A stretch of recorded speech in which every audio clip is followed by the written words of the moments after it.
always excited and happy to have Glenn Kirschner, who is a 30-year former federal prosecutor, an MSNBC legal analyst, and a WokeAF contributor on to discuss the latest legal news and happenings. And I got to tell you, Glenn, I had no idea that when we started having you on regularly, that literally there would be illegal activity and issues every single week for us to talk about.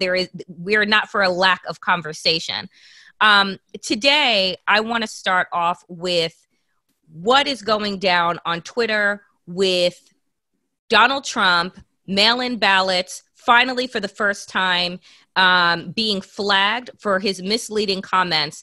And this comes from Jack Dorsey, the head of Twitter, on the heels of the lies that Donald Trump has been spreading about Joe Scarborough from MSNBC and connecting him with the murder of with the death of a former staffer. So I wanted to get your thoughts on, can Donald Trump do this? Can he shut down social media? Can we foreseeably in the United States have a media blackout in the same way that we have seen countries like Iran, China, Turkey, and other places where they have dictatorships ruling and they monitor and black out social media? Good morning, Danielle. So I think anytime we ask ourselves the question, can Donald Trump do this? We really have to break it into two parts. Can Donald Trump do it? And can Donald Trump do it lawfully and constitutionally? I think the answer to both of those questions is actually no. And I think that's refreshing because ordinarily we say, can he do it? Well, sure, he can do it. He just can't do it lawfully. Here, I think it's virtually impossible for him to shut down social media. So first of all, the First Amendment says you shall make no law abridging freedom of the press or freedom of speech. So, Donald Trump is not exactly a student of the Constitution. So when he says things like... That's putting it lightly. When he says things like, you're stifling my free speech. Yeah. The First Amendment's prohibitions apply to the government. They don't apply to people. They don't apply to Twitter. They generally don't apply to businesses. So Twitter can frankly run its platform almost any way it sees fit. And it's not a violation of the First Amendment because Twitter ain't the government.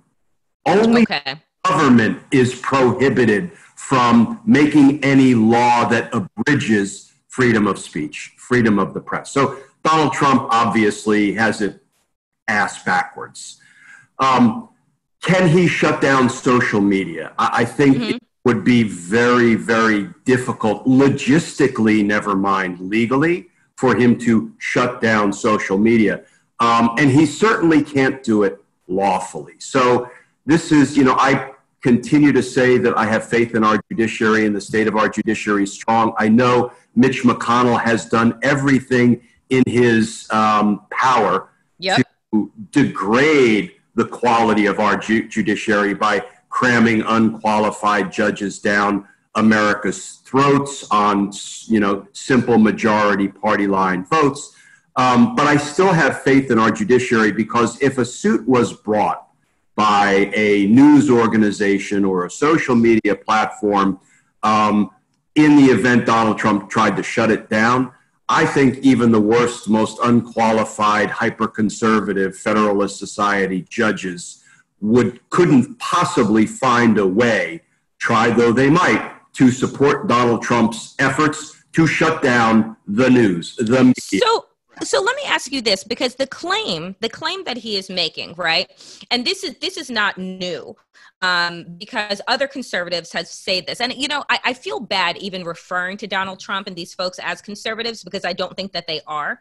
But for sake of this conversation, I'll use the term, have always pushed back against social media platforms for the restrictions or what they believe is the policing of certain outlets. Now, we know that has happened in the past, where different pages on Facebook have been shut down, different Twitter accounts have been shut down, and that is because they are spreading white supremacy. They are spreading racism. They are actually breaking, in many ways in which Donald Trump has done the absolute same, and this is the first time that a social media platform is regulating what he is tweeting.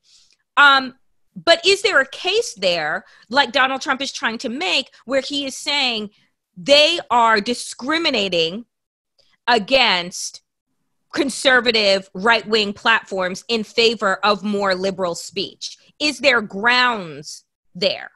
No, because it's not an argument or a position based in fact or reality. So when I read some of the reporting this morning, Danielle, and I saw Trump saying things like social media platforms totally silence conservative.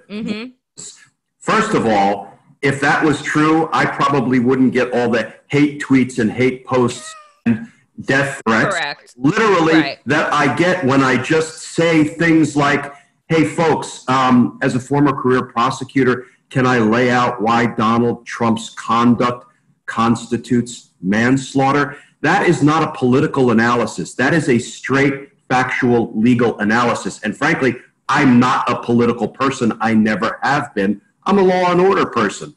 So see people committing crime like Donald Trump is committing the offense of involuntary manslaughter, I speak out about it.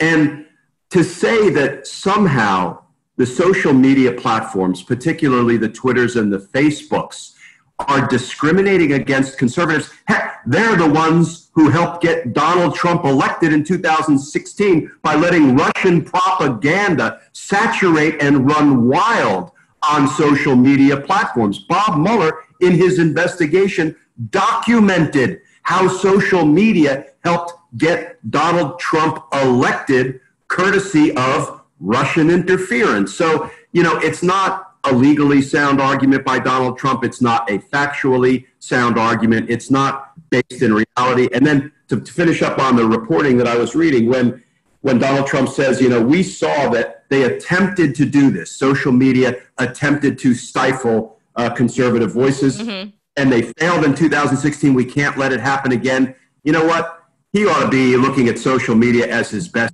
friend, because through social media, the Russians got Donald Trump elected in 2016.